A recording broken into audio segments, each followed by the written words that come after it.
Man teaches son family business.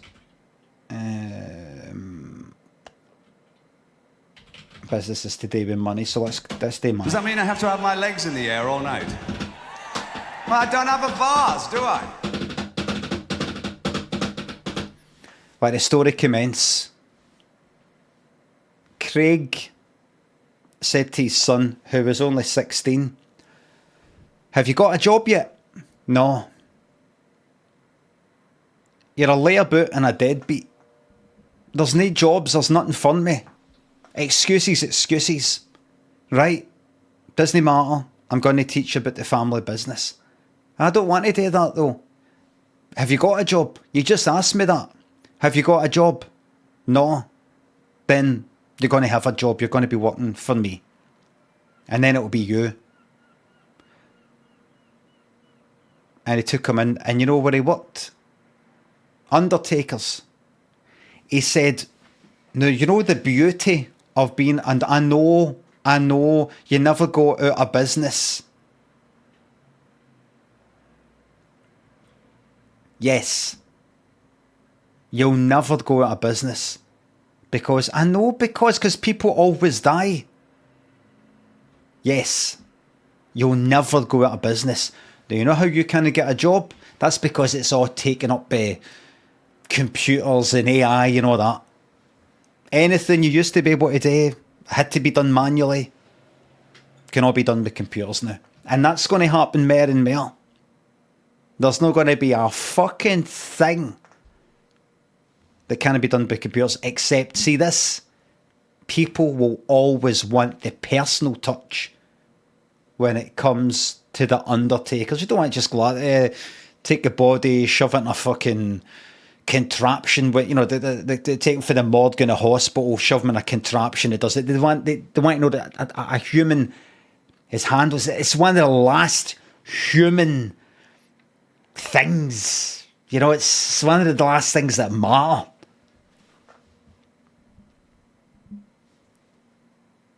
You're not listening to me. You've told me this. I've not told you that. I don't think I've ever said that before. You have said it. Right. So, here's what you've got today. There's your dead body. Oh, is that... Come on in, take a look, and it was a dead body lying there. This gentleman here, 62 years of age, heart attack. What we're going to do is quite simple. What we do is we say that we've cremated him, but we've no. Now this one is getting taken. They're not actually in the coffin, you see, when there's a funeral. They're not actually in the coffin. We just say there is what they're going to do, open it up and check. They're not in the coffin. They're here. And then we give it a few days and we go, there's your ma's, your dad's, whatever, there's your husband, your wife's, whatever's ashes, there they are. What they're going to do, look through it and go, doesn't it smell like them? That's no them. They won't know. And Craig Jr. said, well, what do you do? What do you do with them? What do you do with the bodies? He said, are you ready for this, son? You ready?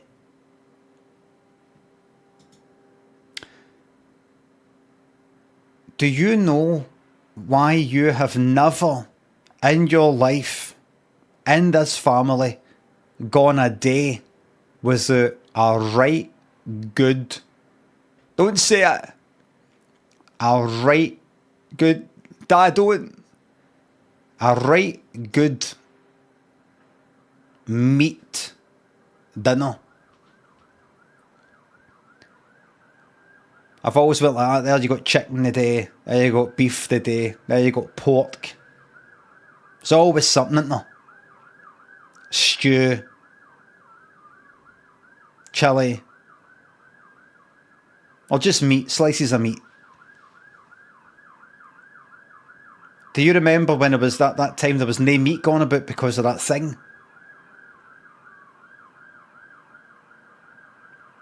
Craig went like that. Shh, hold on.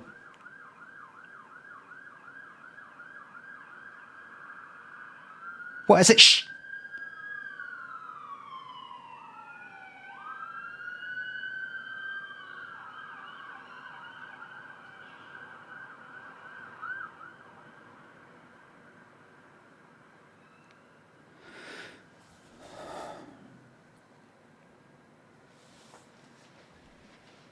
Remember that thing? There was no meat going about, yet we had meat. Aye. Do you know why? Because we've been eating the bodies. We've been eating the bodies. We not only will never go out of business, but we will never be hungry. Never. Now, take a look at that body there. I'm going to show you how to cook them. And he took them out the kind of like fridge sort of thing. He went like that, right? Then we take them in here. Oh, you're cremating them then? It's a kind of oven thing. No. No. This is actually an oven. Like just an oven. Goes to about 220. Put them in. This 62-year-old, whatever it was, took him out lovely, like on a baking tray with potatoes and things like that, all the rest of it. Took him out lovely. Craig Jr. was sick at the site yet. And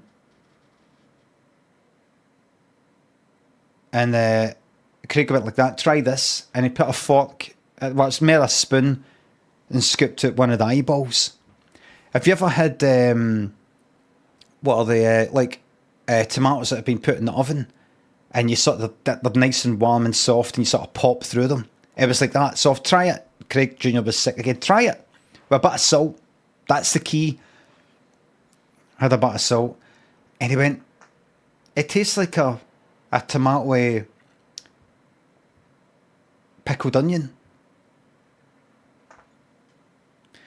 Now, take a slice of the urn, and he sliced it off, and Craig Jr. was like, it falls right off the bone. I've never known what that means when I hear it in program, and I hear it in a program like MasterChef. I mean, the meat just falls right off the bone. I've never known why that's a big deal, but look at it. Fell right off. It's lovely and soft. And Craig Jr. ate it. And here's the thing. The guy, the 62-year-old, went like, oh! He was still alive. Craig Jr. went like, he's still alive. And Craig went like that. He's no. It's a thing. It's a thing that happens. It's like that. They come like that. It's just a thing that happens. It's funny, isn't it? He's alive. The guy was like, Limmy, don't. And Craig went like that. It's funny, isn't it? It's like he's alive. And after a chit chat, Craig Jr. determined, after asking lots of questions, you know, like something like, if you put an electric current through a dead frog, it kicks its legs and stuff like that, but it's not actually alive. After lots of discussions with his dad, it lasted about 10 minutes, he'd actually worked out that they actually are alive. You've actually brought them back to life through this process. And it's like something to do with the genes. It's like on a genetic level. The body knows that this is a what would you call it? Like, not a disgrace, but it's a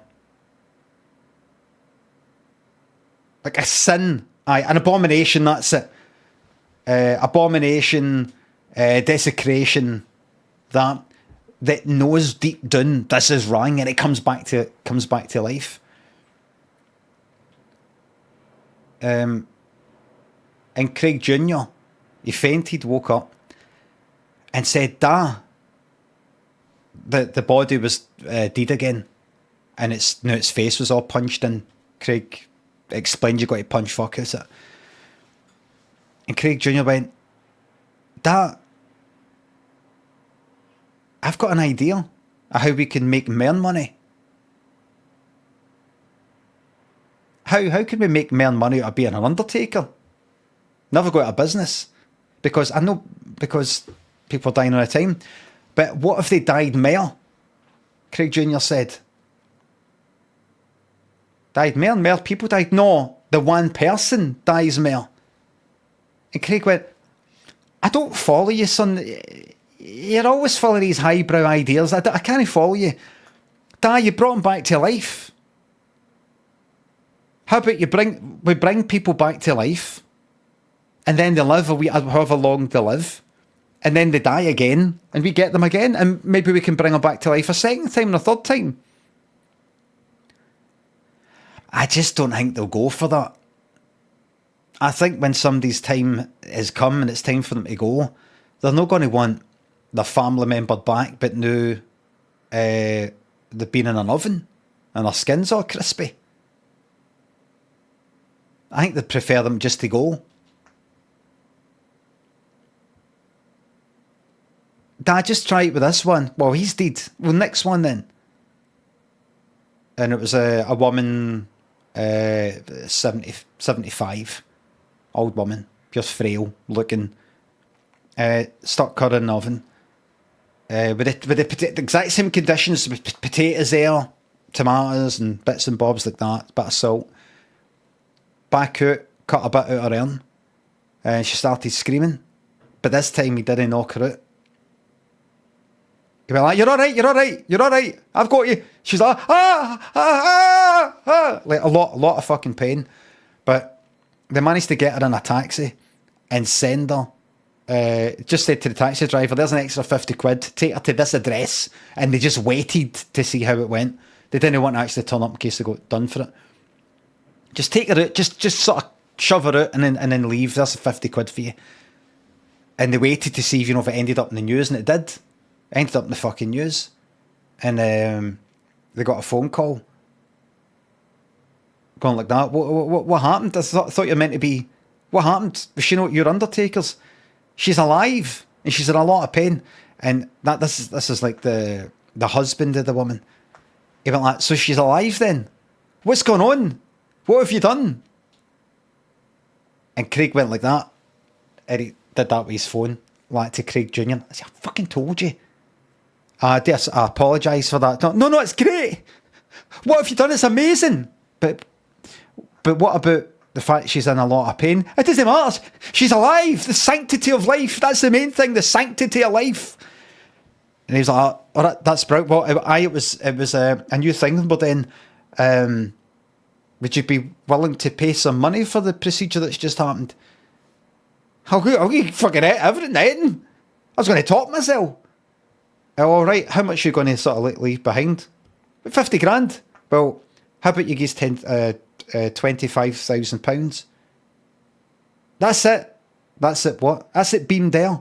And Craig checked his bank account, the business, and 25 grand had been buzzed in, beamed in. Right, glad to hear that.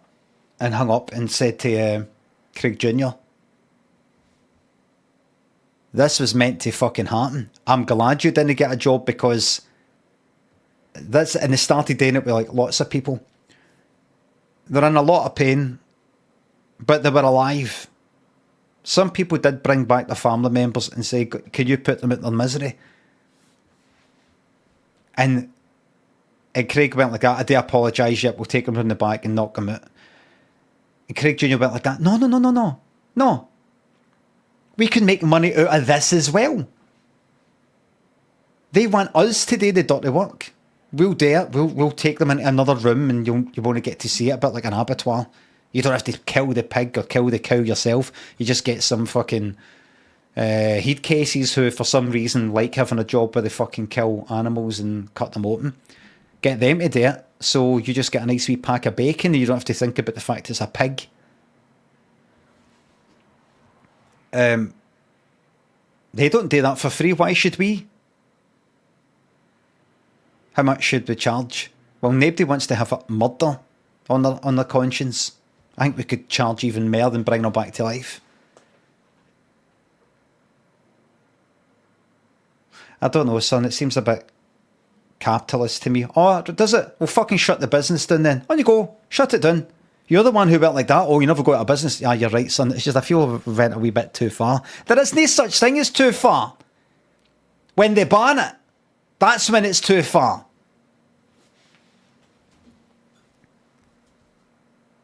I just don't think it's right. So you'd ban other people doing it. You'd ban other people doing it. Are you some sort of fascist? I'm not talking about banning other people. I'm just saying I'm not comfortable with it. Right, so you're banning yourself for doing something that you wouldn't ban other people for. Then what's the fucking problem?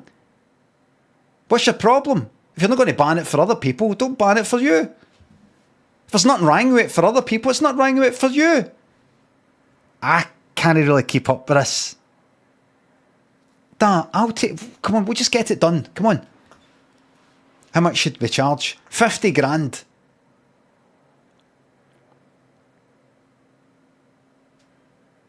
$50,000 for the murder. And Craig went like that. So we're charging 25 grand for bringing them back to life. And then if they're not into that, if they change their mind, 50 grand, 75 for the resurrection and then final death. Aye, but listen to that. We'll kill them. And then we'll show them that they're dead. We'll bring the family member in, go, there they are, and we'll put a bolt through the head or something like that. So that's it. So they go, right, they're dead. They're dead. Right, then we get the money. Right, check out the job first, the job done. Happy with the job? Right, new pay us. After that, we stick them in the oven again. For another, kind of double, what was it, the day with chips? Double fried or something. Stick them back in, bring them back to life again. And then we'll just go like, I don't know what happened there. They're back to life. They're not really our responsibility. It's your family member. Well, we don't want them. It's not really them. All right, we're just going to let them out the Undertaker. We're just going to let them out the building to wander the streets then. Your family member walking the streets in pain, not knowing what's going on. What do I have to do? And then we can go, so what's that? 50 to resurrect. No, 25 to resurrect, 50 to kill them again. We really can't push it too much. Why don't we make it a nice round, like 25, another 25 to collect them and kill them or whatever. And then we don't want to push it too much because they'll go to the ombudsman. They've got the Undertakers have got an ombudsman.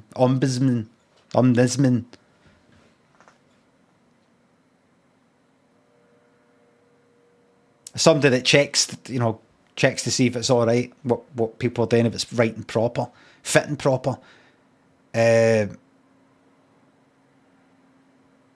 Didn't want to push it. Just so they go like that, the person would be expecting, oh, here we go, another 50 grand or something. But we go like, you know what? See, for you, just call it 25.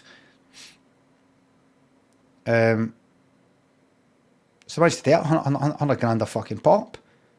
With every fucking funeral. Before it was like about 4 or 5 fucking grand. About 5 grand, sometimes more, sometimes less. 100 grand. And that's excluding the fucking funeral. That's excluding the actual funeral stuff. Craig and Craig Jr. were fucking rolling in it. rolling in it. And the good thing is, see, when they were truly finished with the cops, when that's it, the person's really went like, take them back, kill them, collect them, they've escaped, they've gone free, I don't want my family member roaming the streets looking all torched. See, by the time we got them back, that body back, that person back, to finally kill them. See, the cooking and letting them cool down and then cooking them again and letting them sort of move about, you know, the meat, the kind of pulverizes it a wee bit, you know, it's sort of like it's massaging the meat. Parboiled. They could then, it was so fucking delicious, they could then actually sell it. Like they had like a kind of deli cafe sort of thing next to the Undertaker's, kind of joined onto it. Like a kind of, they made a patio thing with a wee glass, nice wee glass sort of greenhouse looking thing, where you could either sit, have something to eat, or take it away. And people, to begin with, were horrified, and they had a sign outside saying, "Just try it. Just try it." Somebody in the street, you know, with wee samples like that. Do you want it? Do you want it? Aye, what's this? I go, that's lovely. What's that? That's a dead body. That's a corpse. It was so fucking delicious that they didn't care. Or the fucking religious groups, they're going fucking daft and everything, but there was a bit of mention of body of Christ and things like that, and how there's actually bits in the Bible that say it's actually alright. Is there anything in the 10 Commandments that says do not eat people? No, there's a reason for that. And it just sorted everything out. Everybody was just alright with it. Everybody was alright with it. And some people actually opted for a straightforward, listen, we're going to go with somebody else, well, dead loved one. But if you can promise us you're not going to put us through the whole resurrecting, dying up, can you just cook them? They that all in-house will pay you, no the full 100 grand, but maybe 50 grand for the whole procedure, all done and dusted. You know, like, you take the body, cook them, bring them back to life, kill them, cook them, bring them back to life, kill them, cook them, maybe at another time, and just geese out, and then we'll eat it in the house. You know, in a kind of wake. We can sort of pick in, you know, like a sort of buffet. That handles the buffet. So I have the funeral and the buffet at the same time. Absolutely fucking rolling in it. Absolutely rolling in it.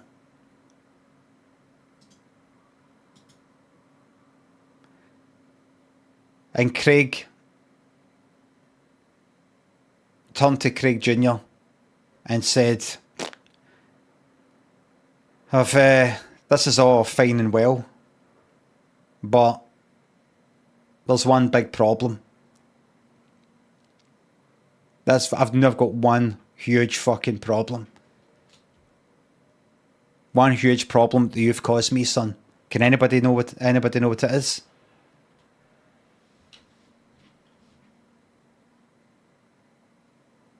He's dying. No.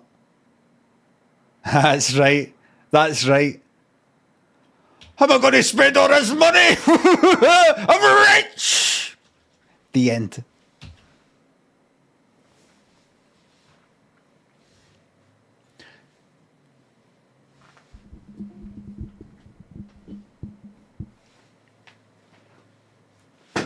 Oh, did I say that was an improv? Here's the funny thing.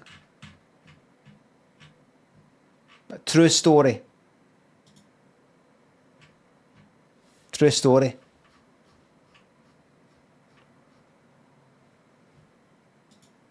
How do I know? The Undertaker's had a cafe near it before they opened up their own cafe. I owned that cafe. I worked in that cafe. That was my cafe, and we went out of business.